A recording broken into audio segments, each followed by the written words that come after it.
오늘은 산으로 도망하라는 주제로 여러분과 함께 하나님의 말씀의 의미를 좀 깊이 생각해 보고 싶습니다. 온 세상이 이상해진 기후 때문에 몸살을 하고 있습니다. 그전에는 우리나라의 기온이 겨울에 정확하게 3만 4온이 이어졌습니다. 그러나 이제는 그런 질서가 다 깨지고 최근 한 3주 이상, 20일 이상 아주 추운 날씨가 계속됐습니다. 얼마 전에 신문에서 그 원인을 알게 됐습니다.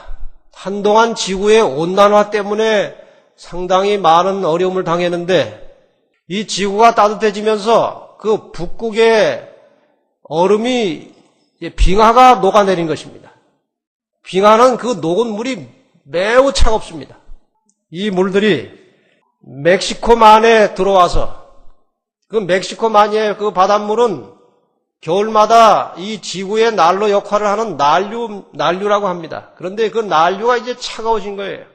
그래서 온 세상이 지금 한파로 고생하고 있는데 그런 빙하가 계속 녹아내려오기 때문에 어쩌면 빙하 시대가 올지도 모른다는 예측도 하고 있습니다.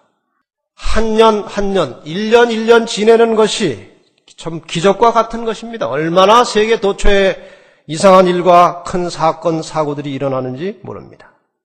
사람들이 이제 불안하고 허전해지니까 점을 많이 봅니다. 점. 너무 불확실하니까 미래가.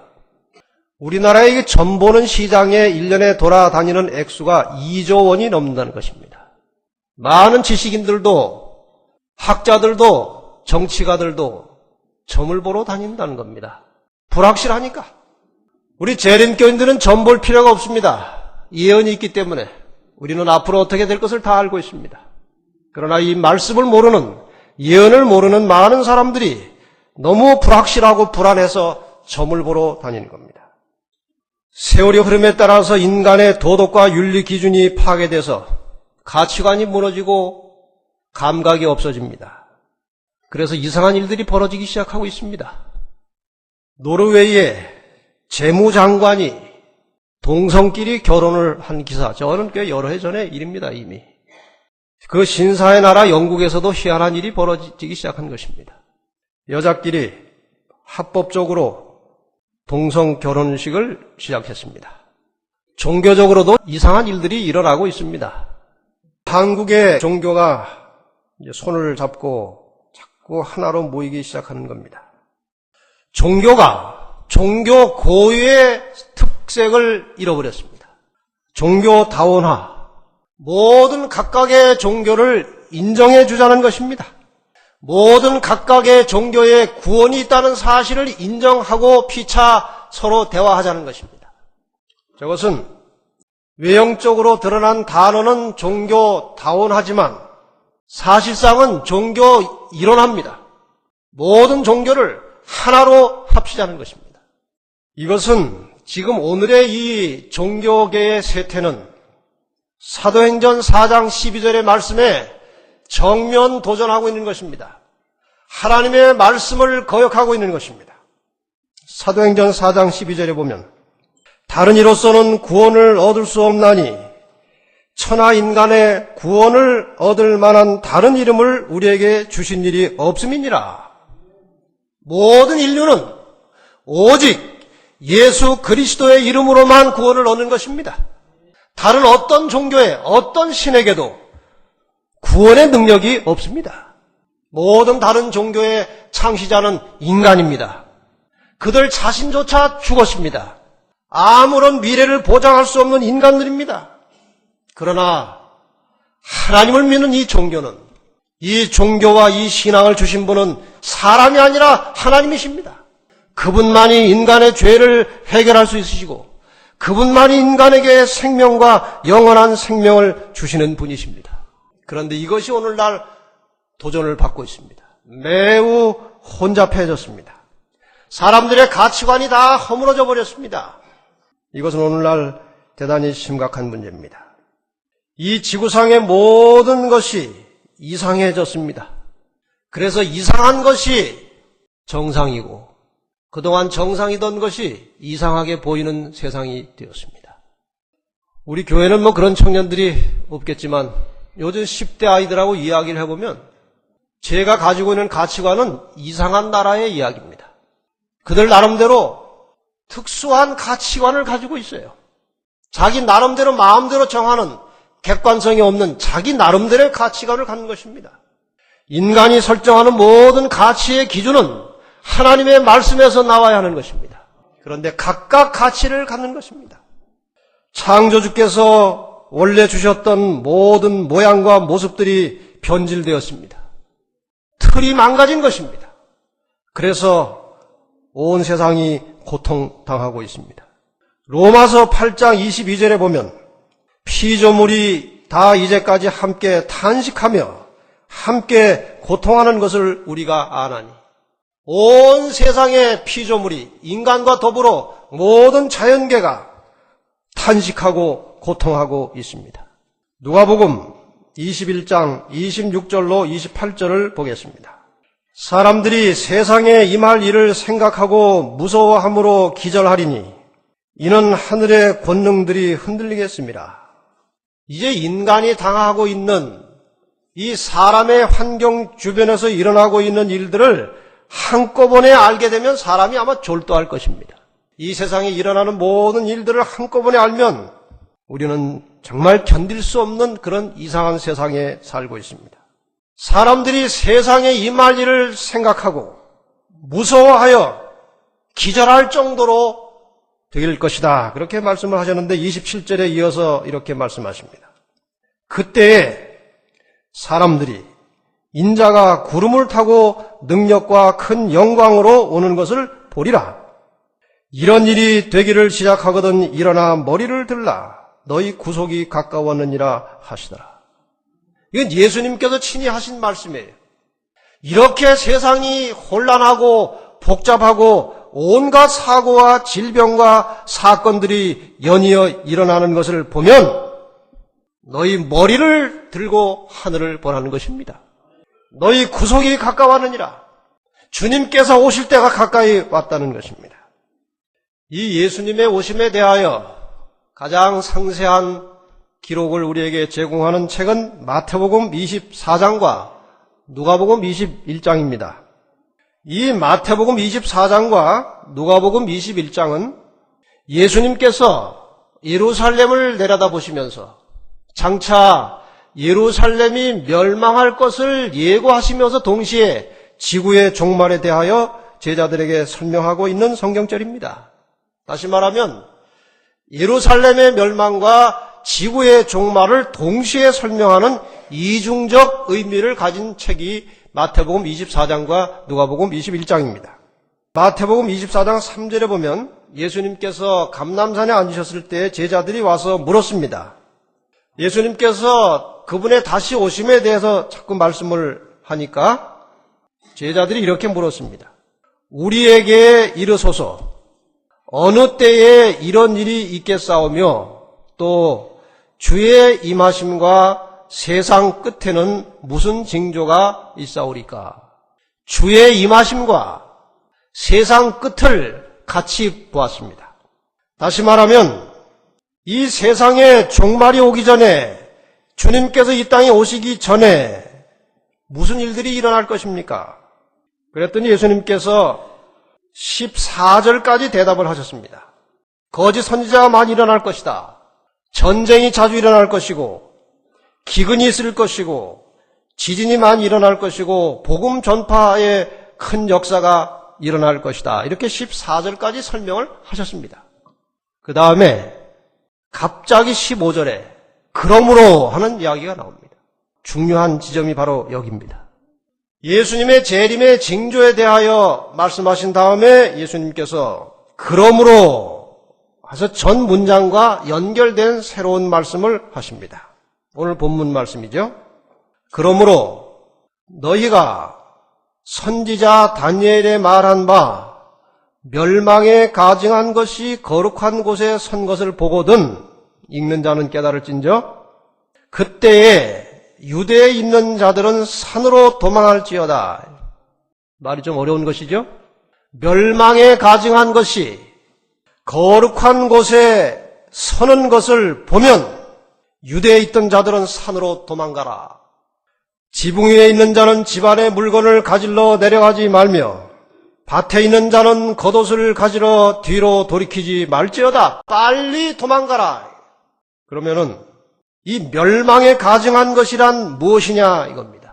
또 거룩한 곳은 어디냐?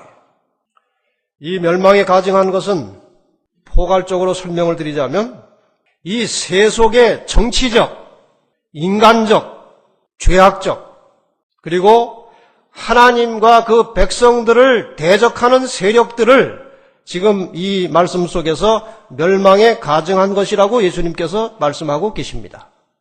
구체적으로 집어서 말하면 역사적으로는 지금 이 성경절에서 가리키는 것은 로마의 군대를 가리키고 있습니다. 하나님을 대적하고 하나님의 백성들을 박해하는 이 로마의 군대를 멸망에 가증한 것이라고 말하고 있습니다. 그것들이 거룩한 곳에 선 것을 보면 여기에서 거룩한 곳은 예루살렘과 예루살렘 성전을 가리키는 것입니다. 다시 말하면 로마 군대가 예루살렘을 포위해서 쳐들어오는 것을 보면 그 말이에요. 멸망에 가증한 것이 거룩한 곳에 선 것을 보면 이 말은 로마 군대가 예루살렘을 포위해서 들어오면 그 말입니다. 이 말을 누가복음 21장 20절에서는 이렇게 설명하고 있습니다. 너희가 예루살렘이 군대들에게 에워싸이는 것을 보거든 그 멸망이 가까운 줄 알라. 그때에 유대에 있는 자들은 산으로 도망할지며 좀 더 쉽게 풀어져 있습니다. 그러니까 예수님께서 이제 거의 그의 생을 마감하시는 때가 가까이 왔을 때에 예루살렘의 멸망을 예고하시면서 이 지구 역사의 종말을 제자들에게 가르치고 있는 것입니다. 예수님께서 그 말씀을 하신 뒤 약 35년이 흘렀습니다. 그러니까 서기 66년이 되었습니다. 서기 66년의 역사를 보면 유대인들이 로마에 대해서 반란을 일으킵니다. 그것을 1차 반란이라고 합니다. 이 반란을 진압하기 위해서 시리아의 총독 세스티어스 장군이 3만의 군사를 끌고 예루살렘에 들어와서 예루살렘을 포위했습니다. 지금 예루살렘의 운명은 아주 경각간에 달려 있었어요. 그런데 얼마 있지 않다가 갑자기 포위를 풀고 물러갔습니다. 이때가 바로 유대인들이 도망할 수 있는 기회가 왔습니다. 예수님의 말씀을 귀담아 들었던 사람들, 읽는 자는 깨달을진저 했는데 그 말씀을 제대로 깨닫고 대기하고 있던 사람들은 이것이 바로 예수님께서 도망하라는 시기라고 생각하고 많은 유대인들이 도망갔습니다. 그때 사도 요한이 예수님의 어머니 마리아를 모시고 같이 도망갔습니다. 그러나 더 많은 사람들은 로마의 침략이 끝난 줄 알고 그러면 그렇지 하나님이 이 성을 지키고 계신데 하면서 안주하고 있었습니다. 도망가지 않은 사람들의 결말이 어떠했는가? 그 다음에 서기 67년에 로마의 명장 베스파시안이라는 사람이 다시 쳐들어와서 3년 동안 유대 전역이 대단히 큰 고통을 치렀습니다. 유대 거의 전 지역이 아주 살벌한 전쟁터였습니다. 그러다가 서기 70년 4월에 베스파시안이 황제가 되고 그 아들 타이터스가 이제 장군이 되었습니다. 그 타이터스 장군이 8만의 로마 군인들을 이끌고 예루살렘에 와서 예루살렘을 포위했습니다. 그 포위가 5개월 이상 계속되면서 그 안에 성 안에 지진과 기근과 전염병 아주 대단히 참혹하고 끔찍한 상황이 그 속에서 벌어지고 있었습니다. 로마 군대가 그 속에 들어가서 무수하게 많은 유대인들을 잡아 죽였습니다. 5월 초부터 한 4-5달 동안에 유대인 110만 명이 죽었습니다. 9만 7천 명이 생포되었습니다. 그러나 이 타이터스 장군이 그 예루살렘 성전이 얼마나 아름다운지 그것만은 파괴하지 않기 위해서 안간힘을 쓰고 있었습니다.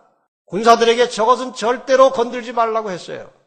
그런데 한 병사가 횃불을 집어던졌습니다.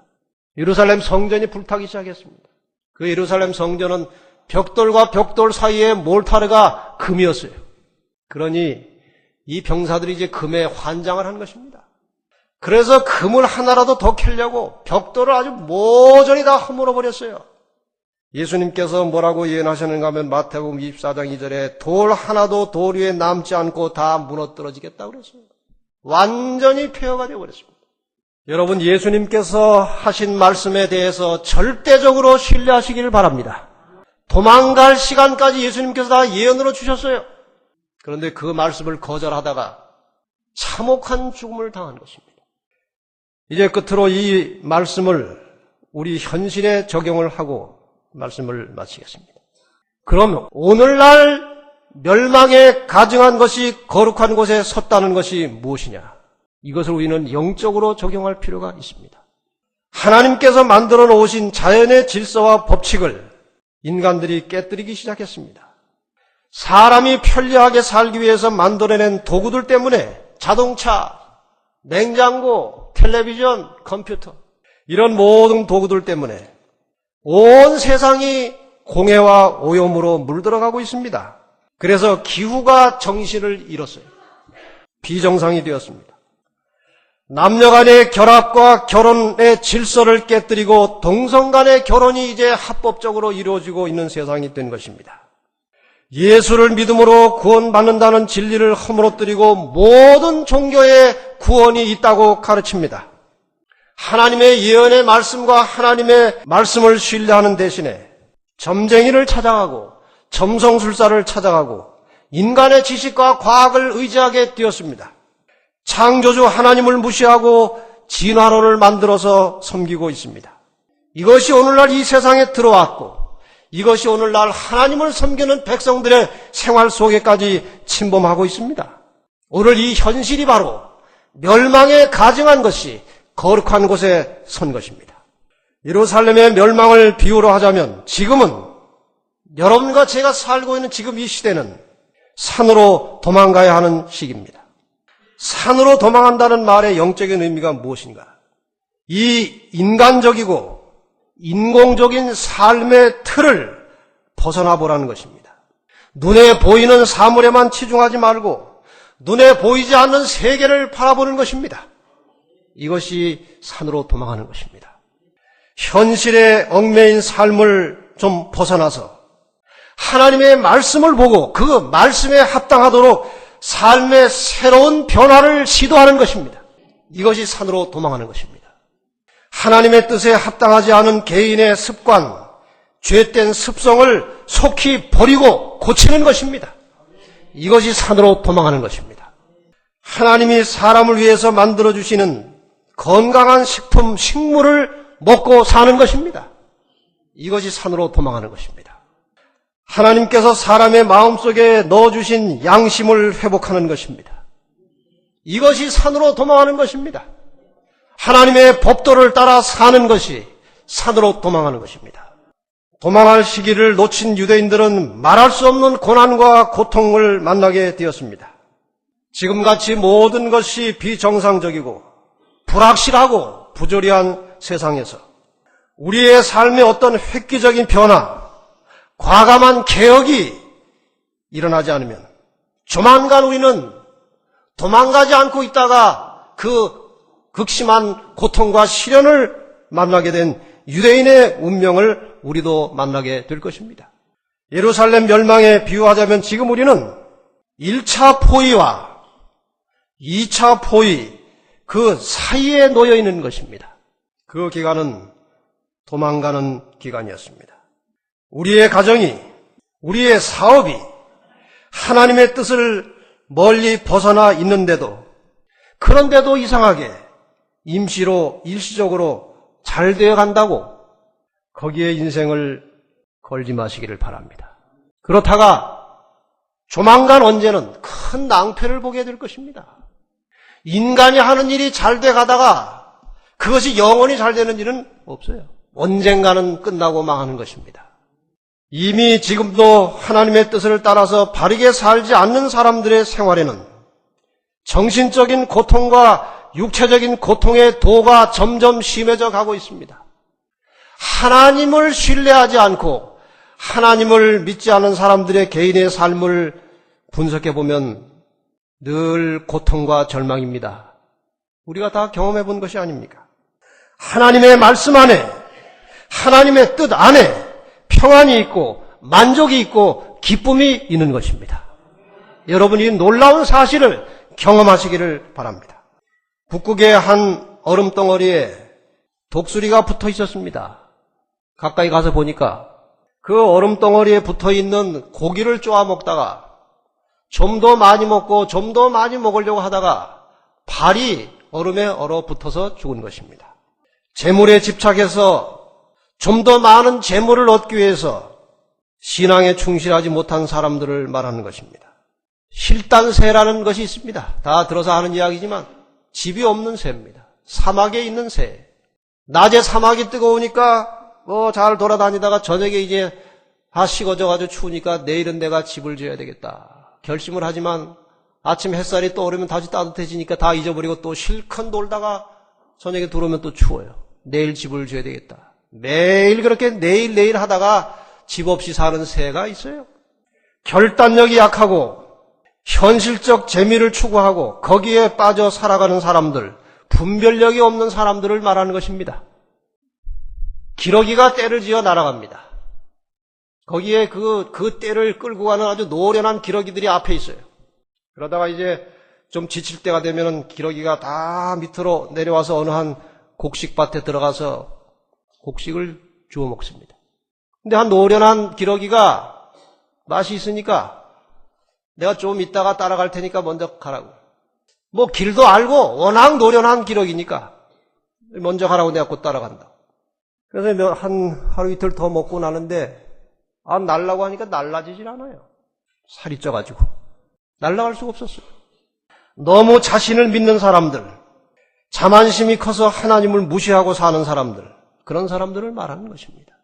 내가 독수리인지 실단새인지 기러기인지 한번 살펴보시기를 바랍니다.